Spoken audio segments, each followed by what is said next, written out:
नमस्कार सर। नमस्कार सर। क्या नाम है आपका? मेरा नाम विनय दास सर। विनय जी, कहाँ से आए हैं आप? मैं हिमाचल प्रदेश सोलन से हूँ सर। सर, संत रामपाल जी महाराज जी की शरण में आने से पहले आप क्या भक्ति करते थे? सर, संत रामपाल जी महाराज की शरण में आने से पहले हम सभी देवी देवताओं की पूजा करते थे। खासकर मुझे मेरे सर ने एक ने बताया था कि शिव जी की भक्ति करने से वो जल्दी प्रसन्न हो जाते हैं, इसलिए मैंने कुछ समय तक उनकी भक्ति भी करी। लेकिन धीरे धीरे मेरा मन इन सब चीज़ों से उठने लगा और मैंने इन सब की भक्ति करनी छोड़ दी थी, लगभग छोड़ दी थी। सर, जब आपका विश्वास भगवानों पर से उठ गया था, उसके बाद आपने अचानक से संत रामपाल जी महाराज जी की शरण ग्रहण की। सर, ये सब कैसे हुआ? सर, जब मैंने इन सब को छोड़ दिया था, फिर भी मेरे मन में आता था कि हम कहीं ना कहीं से तो आए होंगे। ऐसा नहीं हो सकता कि हम बिल्कुल ही ख़त्म हो जाएंगे मरने के बाद और हमारी आत्मा नहीं बचेगी। पर लेकिन मुझे इन सब के ऊपर फिर भी विश्वास नहीं होता था। फिर भी मुझे लगता था कि कहीं ना कहीं तो परमात्मा होंगे। और मेरे भैया विकास दास जी, उन्होंने संत रामपाल जी महाराज की किसी मेले में जो सेवा लगती है बुक्स की, उसमें से वो बुक लेकर आए थे और उन्होंने पढ़ी थी और उन्होंने भी मेरे को उसके बारे में बताया। तो वो टीवी पर उनके सत्संग जो चलते थे वो देखते थे, तो मैंने भी कुछ समय तक उन सत्संगों को देखा। फिर मेरे को ये तो कन्फर्म हो गया कि ये जब वेदों में से पढ़कर बता रहे हैं तो ये सही होगा। और मैंने सोच भी लिया था कि मैं इन्हीं से ही नामदान लूँगा और कहीं से नहीं लूँगा। और फिर मेरा विश्वास उन पर ही दृढ़ हो गया था। लेकिन फिर उसके बाद बरवाड़ा कांड हुआ। फिर मेरे भाई ने तो उसके बाद नाम ले लिया था, बरवाड़ा कांड के बाद ही उन्होंने नाम लिया था। लेकिन मेरे को पता नहीं था कि नामदान अभी भी मिल रहा है। मेरे को क्या हुआ कि कांटा चुभा सर मेरे टांग में, तो वो बहुत बिल्कुल ब्रीक कांटा था। तो उससे क्या हुआ कि मेरी टांग में पस पड़नी आरम्भ होगी और धीरे धीरे वो पस इतनी फैल गई कि मेरी पूरी टांग में फैल गई वो पस।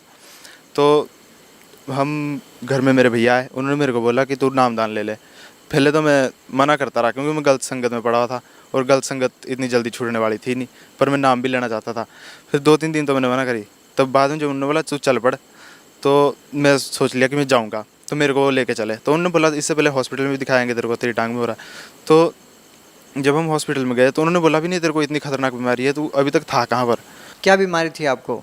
सर, वो पस कल्चर बोल रहे थे डॉक्टर उनको, तो पूरी टांग में पस थी उसमें भरी हुई। तो उसमें मैंने पहले उस बोला कि मैं हॉस्पिटल नहीं जाऊंगा। मैं छोटे हॉस्पिटल में गया था, वहाँ से उन्होंने मेरे को बड़े के लिए बोला था भी नहीं वहाँ चला जा। तो मैं वहाँ से मैंने बोला कि मैं पहले हॉस्पिटल नहीं जाऊँगी, मैंने पहले नामदान ही लेना है। तो वो मेरे को लेके चले गए। सर, जब आप संत रामपाल जी महाराज से जुड़े, उनसे आपने नाम उपदेश लिया, उसके बाद आपको क्या लाभ मिला? सर, पहले तो मेरी टांग जो थी ये ठीक होगी, मतलब ये वो डॉक्टर बोल रहे थे कि अगर तुम कुछ देर और कर देते, लगभग 1 दिन, क्योंकि मैं नामदान लेने आया था, मैं हॉस्पिटल जाने वाला था नहीं, तो 2-3 दिन बाद ही जाते वैसे भी। तो अगर मैं 1 दिन भी लेट कर देता तो मेरी टांग कट सकती थी, और क्योंकि ये पूरे शरीर में फैलने वाली थी और उसकी वजह से मेरा पूरा शरीर एक जैसे लगभग बिल्कुल ब्रीक कांटे की तरह हो गया था सूख के, क्योंकि उस पस में जो था वो खून पूरे शरीर का मेरी टांग तक पहुँच गया था और बिल्कुल ख़राब टांग हो गई थी। तो क्या आपकी टांग कट गई? नहीं सर, मेरी टांग बच गई। आज भी मैं अपने दोनों पैरों पर खड़ा हूँ। सर, एक जो मेरी गलत संगत थी, मैं बहुत गलत संगत में था, वो मेरी गलत संगत छूट गई और बाकी हमारे को आध्यात्मिक लाभ हुआ, हमारे को पूर्ण परमात्मा का पता चला संत रामपाल जी महाराज की दया से। सर, क्या आप पहले कोई नशा करते थे? हाँ जी सर, मैं पहले नशा करता था, बीड़ी पीता था, भांग पीता था सर। सर, सुना है कि संत रामपाल जी महाराज जी से नाम दीक्षा लेने से पहले कुछ नियमों का पालन करना पड़ता है, जिनमें से नशा छोड़ना एक प्रमुख नियम है। और इसी नियम के चलते बहुत सारे लोग उनसे जुड़ नहीं पाए, क्योंकि उनका मानना था कि वो नशा नहीं छोड़ पाएंगे। सर, आपके साथ क्या अनुभव रहे?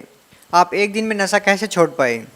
सर, इस बात का तो मुझे पता नहीं है, या तो पूर्ण संत रामपाल जी महाराज की वजह से ये सब कुछ हो पाया है, क्योंकि 1 दिन में ही मैंने ये नशा छोड़ दिया था।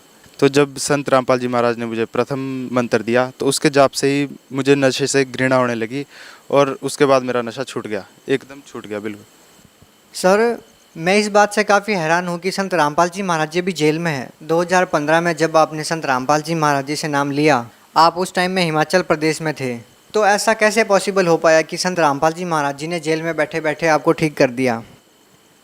सर, आप देखिए, आज साइंस ने इतनी तरक्की कर ली है। पृथ्वी के बाहर से सैटेलाइट से वो अपने कई प्रोजेक्ट चलाते हैं पृथ्वी के अंदर। ये तो पूर्ण परमात्मा है, ये अपने भक्त की बीमारी को कैसे दूर नहीं कर सकते। सर, आप भगत समाज को क्या संदेश देना चाहते हैं? सर, भगत समाज को मेरा यही संदेश है कि आप जल्दी से जल्दी, जितनी जल्दी हो सकते, पूर्ण परमात्मा की शरण में आइए, उनके ज्ञान को समझिए। सर, जैसा कि आपने संत रामपाल जी महाराज जी के जेल में जाने के बाद हिमाचल में बने संत रामपाल जी महाराज जी के नामदान सेंटर पे जाके आपने नाम उपदेश लिया, आपकी तरह ही भारत देश के अंदर या फिर विदेशों में बहुत सारे लोग उनसे नाम उपदेश लेना चाहते हैं, वो आतुर हैं, लेकिन उनको पता नहीं कि अब वो नाम दीक्षा कैसे ले सकते हैं। आप उन लोगों को क्या कहना चाहेंगे कि वो नाम दीक्षा कैसे ले सकते हैं? सर, आप जो हमारे नामदान जो हमारे प्रोग्राम आता है टीवी के ऊपर, उसमें भी कई नंबर दिए जाते हैं, उन नंबरों पर संपर्क करें, या आपने किससे ज्ञान सुना है वो आपको नामदान दिला सकता है। बहुत बहुत धन्यवाद सर। धन्यवाद सर।